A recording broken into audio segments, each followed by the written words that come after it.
面具啊，买那些防毒的那些面罩啊，或者头盔啊这些东西，你要花很多钱吧？一定要的，其实。你哪里来那么多钱？你要花多少錢？有一啲嘅裝備其實係可能係人哋捐俾我啦，其他一啲嘅香港市民就可能俾咗錢落一間鋪頭嗰度就我俾咗好多錢落嗰一間某一間嘅鋪頭裏邊，就可能就如果見到你後生仔過去攞嘅時候，就可能過去買嘅時候就可能就會免費送俾我哋咯。In the minds of many, the protest movement has clearly received more than just public donations. Former Hong Kong Court of Final Appeal Judge Henry Litton said in a November interview on Hong Kong media. It would surprise me if at least those frontline, they call themselves warriors or whatever you like to call them, are not paid.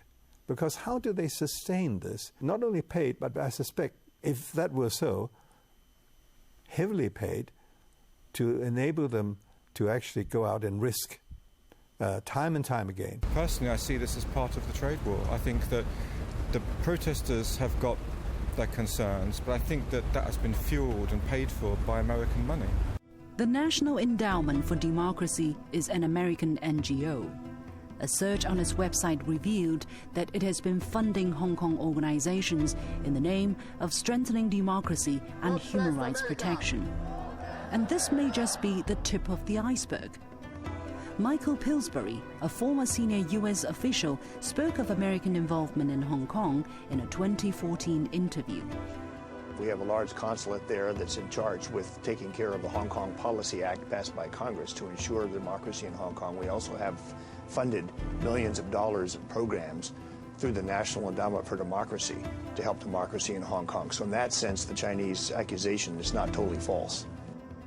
Local figures have been closely interacting with foreign politicians and entities for years and often out in the open. Ta Kung Pao reported that key opposition figures here smoothing with a representative of the National Democratic Institute, an American NGO that has been sanctioned by China for interfering in Hong Kong affairs. And one of the foreign participants was reported to have been overheard to say, now it is not the time to change the direction of the street movement. Jimmy Lai was also mentioned here. So far, nobody has come out to refute the report.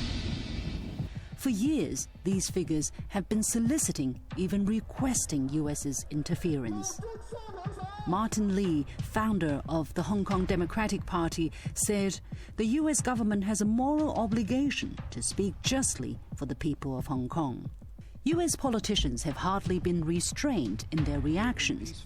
US Vice President Mike Pence said in October, "We stand with you.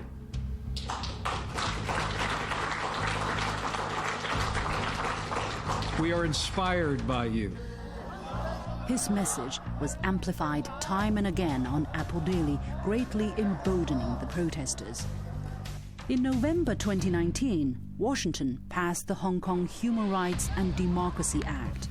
The act requires Washington to monitor Beijing's action in Hong Kong. It authorizes sanctions on persons undermining fundamental freedoms and autonomy in Hong Kong.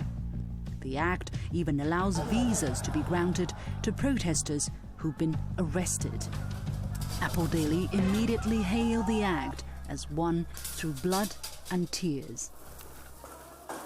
The other is that the United States politicians want to encourage or empower the Hong Kong's protesters, particularly those who are violent, to sustain the turmoil in Hong Kong so as to make Hong Kong into a pawn against China, to weaken Hong Kong's economic value to China, and to use Hong Kong in the long run as a factor to contain China's rise. What does all this mean for young people such as Ming? It's purely a matter of one group of more mature criminals making use of the youngsters because of their enthusiasm, because of their purity of thought, to become their political tool. And the ultimate idea is for these mature politicians to take over from the existing Hong Kong government. Hong Kong is so close to China. If Hong Kong becomes a government which ideology is totally against one country and only work for two systems, of which is only the capitalistic system part, then it will affect the rest of China. So this is the way I look at this, what I call color revolution. On November the 24th, 2019, Hong Kong held the 6th District Council elections, the lowest level local elections. 5 months into the unrest, the elections, which should have focused on livelihood issues, turned out to be heavily politicized. A host of opposition candidates who condoned violence have been elected. They won the great majority of the 452 seats up for grabs, or 57% of the votes. 40% of the votes went to the pro-government camp, who campaigned on the message of no violence. Do you think the election results reflected the opinion of the people? Young people. Young people. Only the young? The only elderly. young. This girl can't only talking about politics. So we feel very sad. Very sad. Because we can't help him. We can do nothing. This election. The city's economy has taken a heavy toll. Visitor numbers dropped by almost half. The economy was plunged into a technical recession, the first time in over a decade. As I bid farewell to Ming, I asked him to take care of himself and his city. But what awaits him next? Calls have been made on the young people to secure the next Legislative Council elections in September 2020. What further chaos, even violence, lies ahead for this beautiful city? Right before Christmas, as I was about to leave, I found myself on the sidelines of a protest.